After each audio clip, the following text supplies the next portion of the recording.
تو جتنا عرصہ میں بڑے شاہ صاحب کے ساتھ میں نے گزارا تو وہ دو چار چیزیں میرے لیے حیران کن. شاہ صاحب بذات خود جسمانی طور پہ بہت ہی دبلے نظر آتے تھے. ورچولی ہڈیوں پر کھال منڈی ہوئی تھی. ان دنوں زیادہ تر روزے گرمیوں ہی کے آئے، جولائی اگست. تو معلوم یہ ہوا کہ پرانی نارکلی میں جس تھڑے پر ڈیوٹی پہ بیٹھتے تھے شاہ صاحب، وہاں سے 2 بجے اٹھا کرتے تھے گرمیوں میں بھی. تو اٹھ کے پرانی نارکلی سے نکل کے تو مال روڈ پہ چلتے ہوئے سیدھے آرے بازار تک، کینٹونمنٹ کا اگلا سرا ہے، پیدل. تو دھوپ میں وہاں سے پھر آرے بازار سے واپس مڑتے تھے اور جیل روڈ پر سے ہوتے ہوئے پیدل سنت نگر آ جاتے تھے. وہ کوئی افطار سے آدھا گھنٹہ پون گھنٹہ پہلے.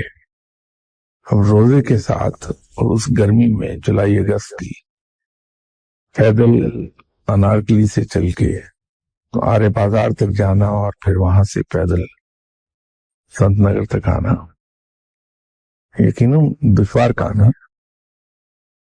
اور پھر آ کے اپنے ہاتھ سے وہ افطار تیار کرتے تھے. تو افطار بھی ہم نے عجیب و غریب ہی دیکھی. اس میں 3 یا 4 قاشیں خربوزے کی اور 1 پلیٹ وہ بناتے تھے جو کالے چنے ہوتے ہیں، اس کے اندر کچھ نمک مرچ مسالے ڈال کے، تو تھوڑا سا اس میں ہلکی سی گریوی، چاٹ یہ سمجھ لیجیے کالے چنوں کی چاٹ نما چیز ہوتی تھی کوئی. وہ اب یہ نہیں پتا تھا کہ اب بہت ہی ایسی چیز ہی تھی.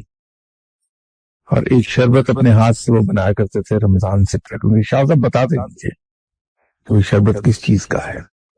ہم بھی وہاں افطار کے وقت پہنچ جاتے تھے تو افطار ہمیشہ بڑے شاہ صاحب کے ساتھ ہی کرتا رہا.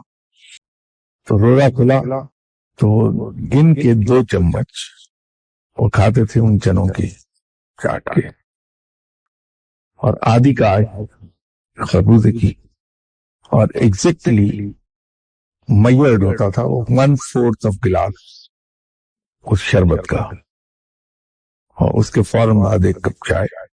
یہ ٹوٹل ان کی افطار ڈنر. وہ ایک آدمی جس نے اتنا لمبا روزہ رکھا ہے اور پھر پیدل چل کے اتنا آیا